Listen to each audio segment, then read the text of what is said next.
Hello, welcome to News Now on TV360. I am Fidelia Aguncha.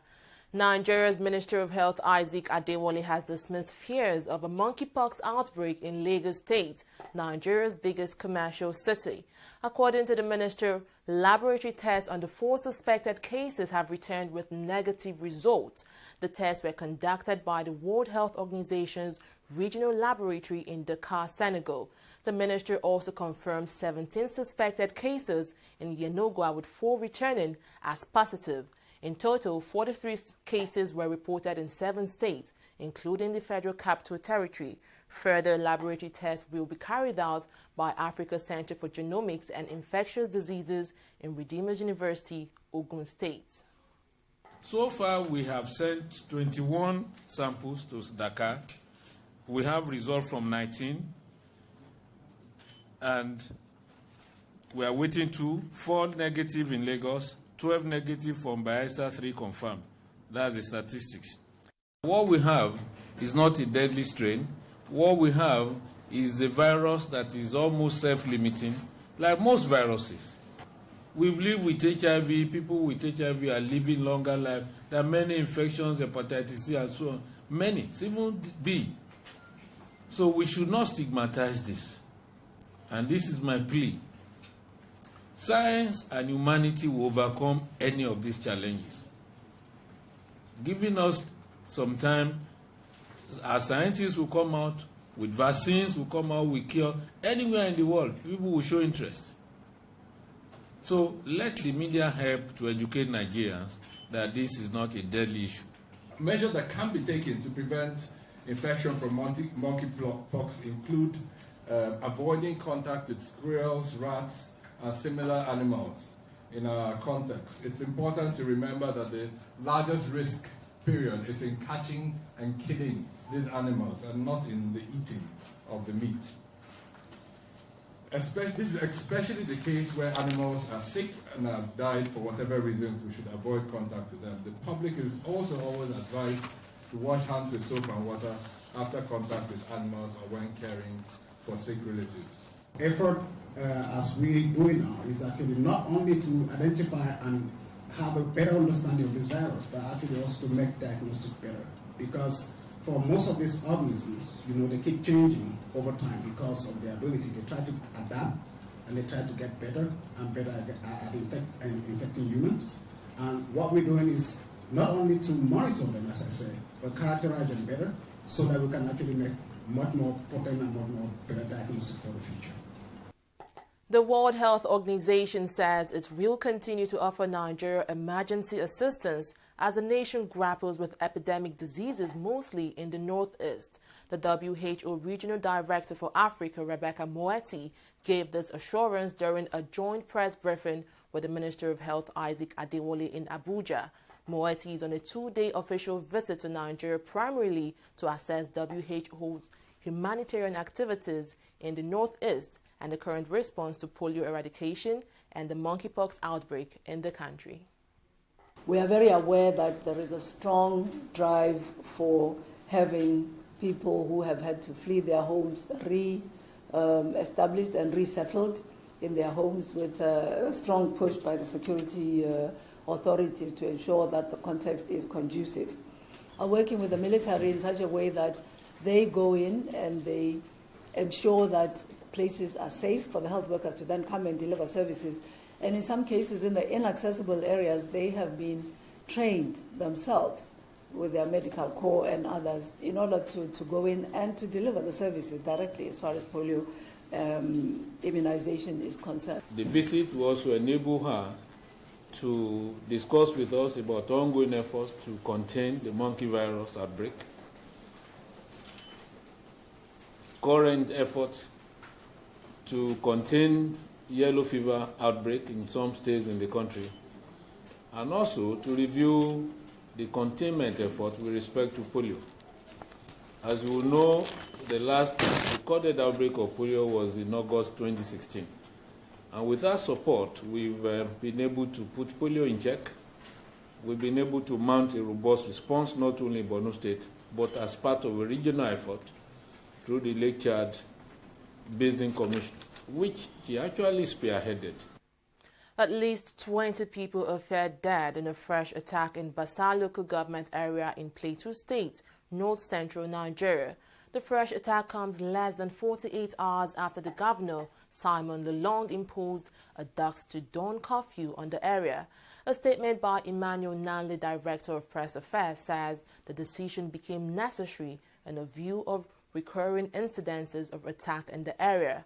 A source said the attack occurred in Miango district of the state on Monday morning. Police are yet to confirm the incident. A former Director General of the Nigeria Maritime Administration Safety Agency, Patrick Akpobolokemi, has been ordered to stand trial. The former NIMASA DG is being arraigned alongside 6 others on a 22-count charge bordering on stealing and forgery. He had filed a no-case submission at the Federal High Court in Lagos, where he is facing the charges. However, the court has dismissed his application. The judge has adjourned the case to October 30th, November 7th, and November 9th for the defense to open its case. President Muhammadu Buhari and the Attorney General of the Federation, Abubakar Malami, have asked the Federal High Court in Abuja to strike out all suits seeking the removal of Ibrahim Magu as acting chairman of the EFCC. There are said to be pending 17 suits filed in support and against Magu's appointment following the refusal of the Senate to confirm him as the substantive EFCC chairman on 2 different occasions. The presidency now wants the court to cancel all suits.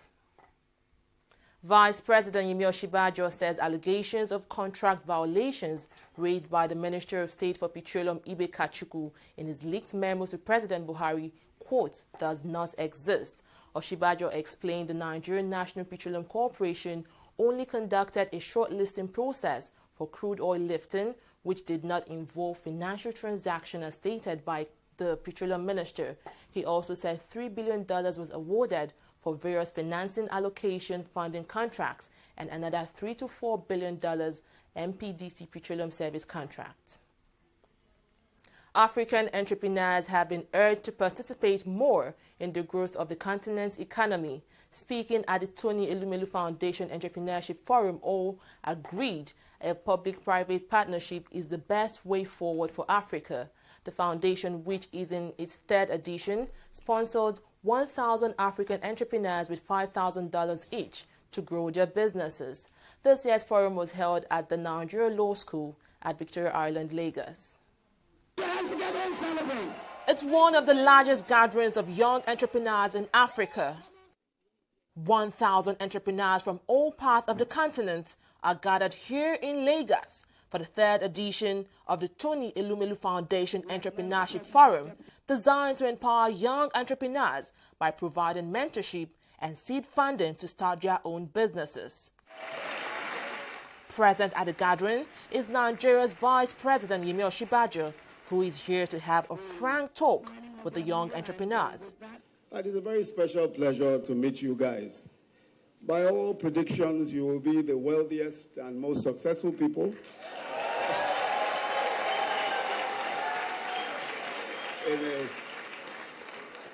in a few short years. I'd like to ask that you don't forget me when the good times come. Indeed, we have right here with us 1,000 reasons why Africa will work. And you are those reasons why this country will work. Across agriculture, ICT, hospitality, fashion, energy, manufacturing, entertainment, and many other fields, the breadth and depth of talent and innovation on display in the current and previous Tony Elumelu entrepreneurship cohorts have shown that there is indeed hope. Among the key speakers here are experts from the crisis management sector, banking industry, and the political scene, all gathered to explore how public and private partnership can improve Africa's economy. A change in mindset is required.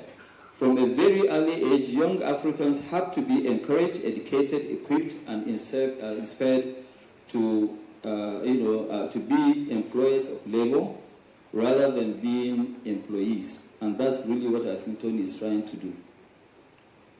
Entrepreneurship has the potential to be one of the most potent tools for Africa's transformation. Entrepreneurship can create jobs and increase the middle class, which is essential in sustaining economic growth. Our leaders are moving in sync with development. Clearly being here to speak about entrepreneurship is a vote of confidence in public-private sector partnership. In his address, the founder of the initiative, Tony Elumelu, sought the assistance of the government in promoting entrepreneurship in Africa. No one but us will develop Africa.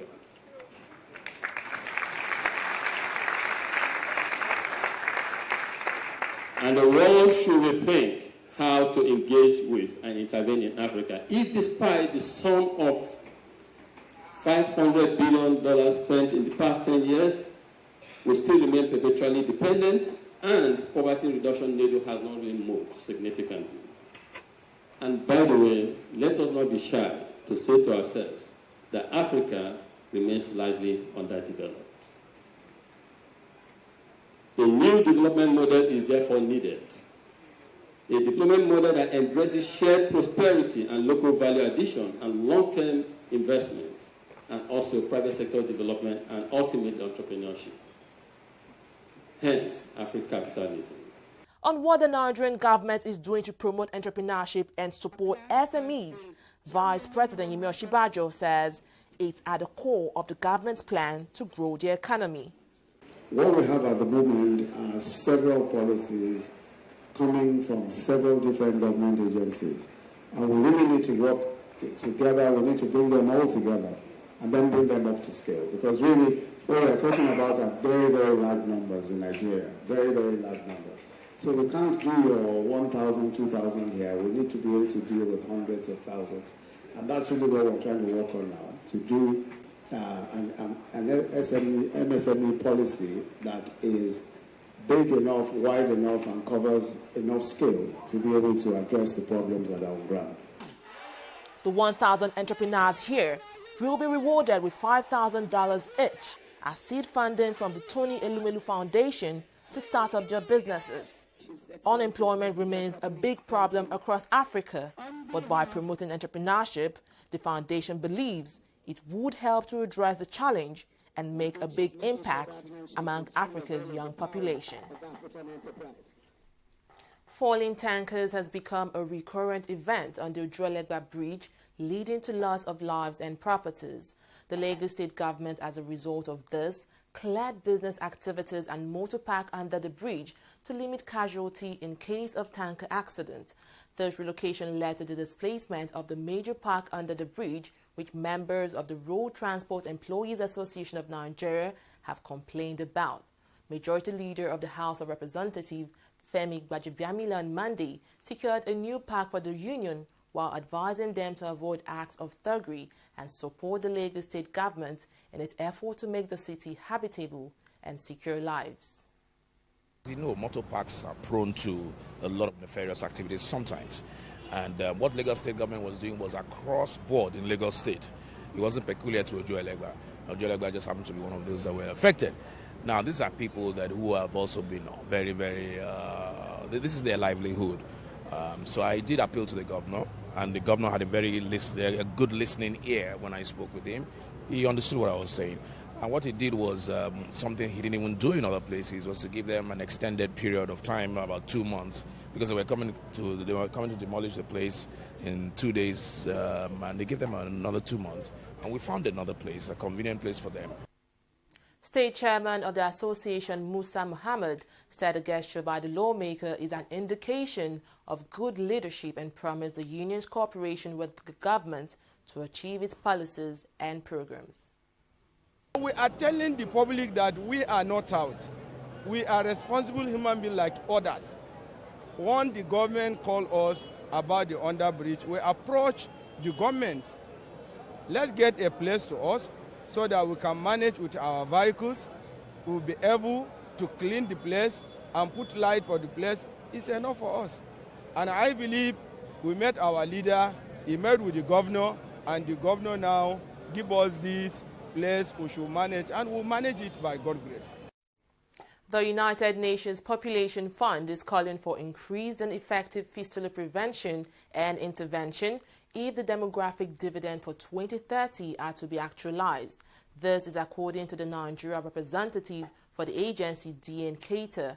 Keita made the demand during an interactive session with journalists in Abuja, the nation's capital. What we do for those who are already, unfortunately, facing fistula or any other issue, we make surgeries. But those surgeries are very expensive. We give them pro bono. So this is why the problem is so acute that what we do on 200,000, we may repair 10,000, 20,000 cases per year. So it's really curable. But the first cure is prevention. Let's stop having babies at 13 years old when the body is not ready. You see, because we only, have a long list of surgery to do, but they can't wait that. Some women wait for 10 years because they are in a village, remote place, they're chased out of family. Nobody wants to see them, and we all have a role to play. The government alone cannot pay for those 200,000 a repair per year. We can, our donor can, private sector, all together, but we can prevent, because to be able to get the demographic dividend, we need to stop that. We need to leave the young girl in school, by all means, by all means.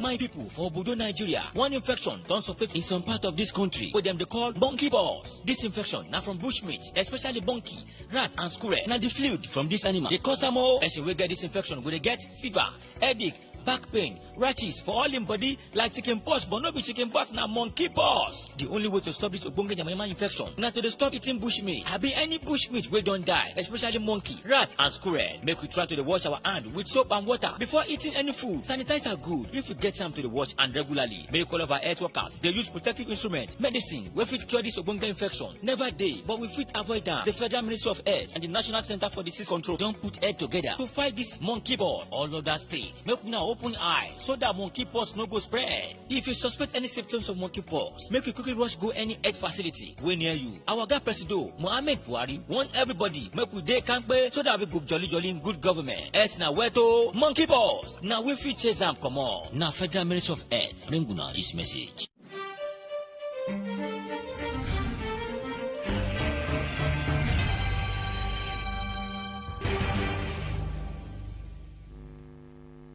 Welcome back. It's time for business with Ngozi Okoye. Thank you, Fidelia.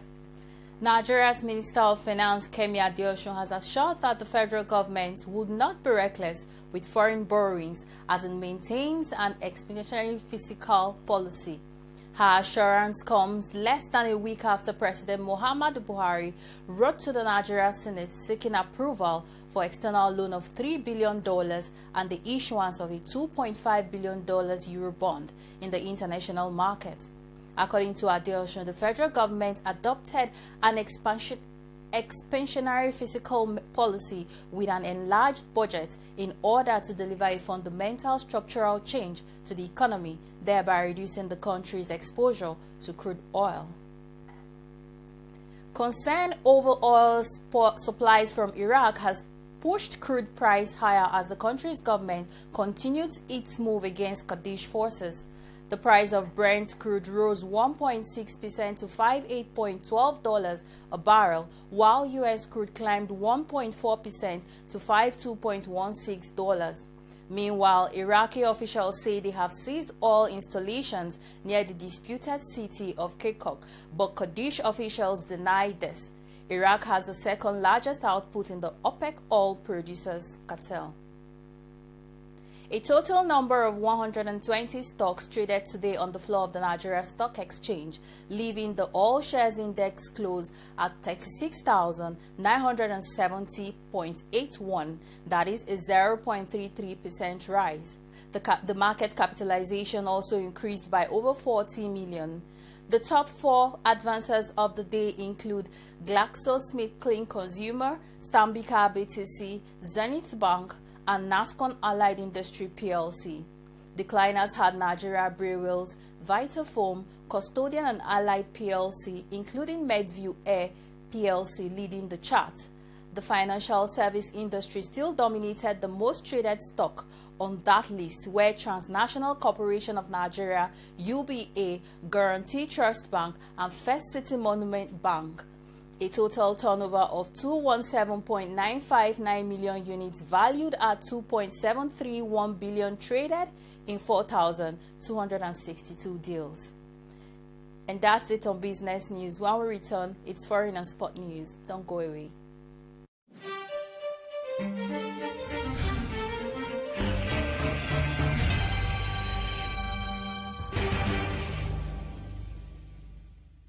The search for the 2017 WSCIJ Investigative Journalist of the Year is on. Are you a Nigerian journalist or a team of journalists with investigative stories on themes from regulatory failures, corruption in the public or corporate sphere, and human rights abuses in the country? The Wole Soyinka Center for Investigative Journalism invites you to submit entries for the 12th Wole Soyinka Award for Investigative Reporting. Categories include print, radio, television, photo, online, and editorial cartoon. Submission deadline Tuesday, 24th October 2017 by 4 p.m. Winners will receive prizes in cash and kind worth 1 million naira. For the full award criteria and other information, please visit wscij.org or call 0908-251-5179. Investigative reporting is the vital force for the restoration of human dignity. Wole Soyinka.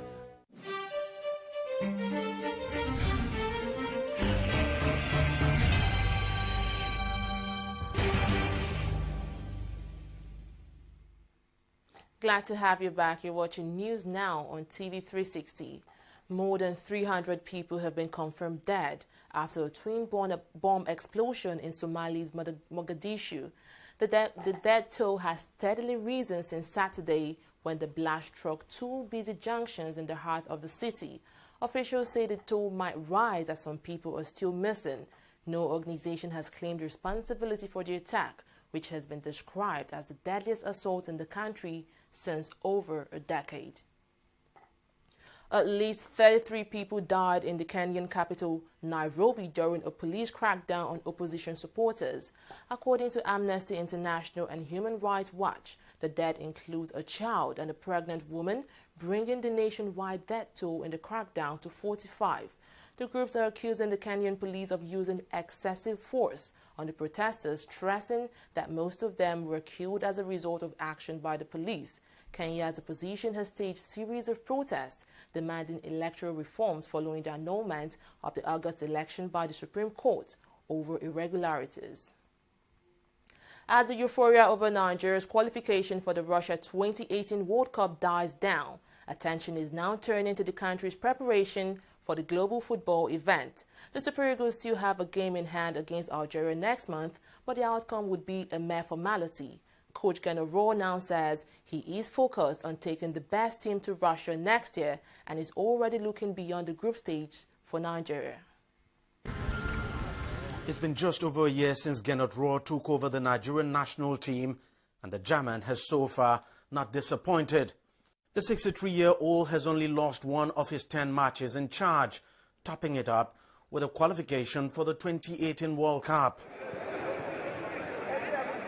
The Super Eagles will finish on top of its group, which includes fellow African champions Algeria, Cameroon and Zambia. For the former Bayern Munich star, the work starts now. After the game against Zambia, we already focus on the World Cup because now all will be done to prepare very well this World Cup. So the time will pass quickly. We don't have so many games. We only have FIFA window in November and in March, and we will be already there in May. So 2 games in November, 2 games in March, nothing to do between the 2 for our games, but to watch our players, to go to Russia, to see what we can do for camping, where we are playing, to make the draw, to be there, to speak for the friendlies, and to have good opportunities for friendlies. I think we must play against one good European team, because we are sure to have one in our group, against one very good South American team, at least one in our group too, and perhaps another one. So we'll try to have these good friendly games. Despite sailing qualification early, the Eagles will still have to complete their group matches with a game away to Algeria on November the 11th. Nigerians are eager to see how the Eagles will line up for that match. We will make this game in Algeria to finish the qualifiers unbeaten, because I think would be a wonderful result for Nigeria to play the 6th game of the qualifiers without losing one. We also want to see some players who didn't play so much. We want to see the young one. We want to see the players who didn't play because they don't have so much of experience. The opportunity is to go there and to see them. We don't have so many FIFA windows before World Cup to see other players, so we must start immediately. The national team may have recorded a remarkable improvement under the former Gabon coach, but some football analysts have expressed worry about the defense line. The coach says he is fully aware of the weak spots. We need very good defenders, we need very good midfielders, and we have already very good strikers. When I called back Igalo, some people are saying, you call the China players now, but they are playing in China, it's not a good level, and it's far away, they will be tired, the big time difference. They give their answer on the pitch. The first 2 goals against Cameroon were made in China. So after, I think, we have to do our decisions and to be sure that the players we take are the best ones. The goalkeeping department is another which has given the national team a cause for concern. Record cap holder Vincent Inyama retired after a bust-up with former coach Sando Olise, while his replacement Carl Ikeme has been sadly diagnosed with leukemia, ruling him out of football, at least for now. Since the unfortunate incident, Roa has had to pick between Chippers United's Daniel Akwayi and Ifeanyi Ubah's Ikechukwu Ezenwa, but some Nigerians have been clamoring for the recall of Inyama for the World Cup. Vincent knows that he has to be fit at first. He was injured. He had an operation of the meniscus, lateral meniscus, which is very complicated. He's fighting now, I know, to be fit physically. I know that everybody wants to come to the World Cup, but the players who did so well to bring us to the World Cup, we cannot forget them. If somebody is better than one of them, of course, but he has to play in the club, he has to be good in the club, and no conditions before coming. No conditions to say, I come only if I'm number 1. With qualification for Russia 2018 secured, the focus is now on ensuring a good performance at the tournament. Nigeria will be hoping for a favorable group during the draws on December the 1st, 2017 in Moscow. The Eagles have only made it as far as a second round in the World Cup, and Nigerians are hoping for at least a quarter-final berth. Our objective is at first to go out of the group, even without waiting for the draw, because they did it already and we want to do it again. The challenge would be to make better than they did in the past. Better means to go to quarterfinal. If Gernot Rohr can push his team that far in the tournament, he would have cemented his name as perhaps the greatest coach ever to have handled the Super Eagles. About 60 kids in Nigeria have benefited from a 4-day baseball clinic organized by the United States of America. The clinic, which started on Wednesday, October 11th, is in conjunction with Baseball Tomorrow Academy. It was designed to impact basic knowledge of baseball and the kids who were drawn from several states of the Federation. We've been working with the Baseball Tomorrow Academy for a little over a year, and we've been very impressed with their activities.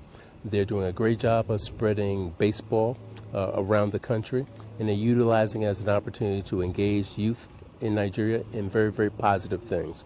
Not only teaching them about sports and the value of exercise and maintaining good health, but also talking about drugs and staying away from drugs, about being leaders in their communities, about teamwork, all the things that will make them good citizens. And that's certainly the type of effort that the U.S. Embassy wants to support, and we've been very, very pleased with the results of our cooperation with Baseball Tomorrow. Well, baseball is a wonderful sport. So, baseball is played throughout the world. I'll be honest, I did not know it was played here in Nigeria, so I was very pleasantly surprised to learn that. I've seen some of the teams like Uganda, maybe Kenya in the Little League World Series in the past, and so there is baseball here, obviously, in Africa, and it's improving every single year. But baseball is a sport that can teach so much. One of the biggest things I think I've learned through baseball is that baseball is very challenging, and there's lots of failure. If you're a hitter and you get 3 hits and have 7 failures, you're considered a very big success, potentially even a Hall of Famer if you did that for enough years. Before now, there are some things I never knew in baseball. Since for the past 4 or 5 days, it has been around. He has taught us a lot. He has taught the kids a lot. Before now, the issue of equipment in Nigeria is wow. It's not locally sourced. Difficult to get baseball equipment. Go to any sports shop, you can't get baseball equipment. But the American Embassy, they be so helpful to us. So helpful to us. You can see every kid here having a glove. They assisted in shipping some gloves down to Nigeria. They really assisted us. Number 1, I've learned how to bat the ball. Number 2, I've learned how to catch the ball. Number 3, I've learned how to grip the ball. Number 4, I've learned how to pitch. Number 5, I've learned how to throw the ball. Yes, I really like the way he teaches and the way he does. So I really, as I saw him, I really had a passion for it. Rafael Nadal and Roger Federer continued their dominance of the 2017 ATP season, remaining top of the ranking. Rafael Nadal is still world number 1, while Federer remains behind his arch-rival. Both men have had a splendid year, winning all 4 Grand Slam in 2017. Nadal claimed the French and US Open, while Federer won the Australian Open and Wimbledon. Well, that's all the news now. Thanks for watching. I am Fidelia Aguncha.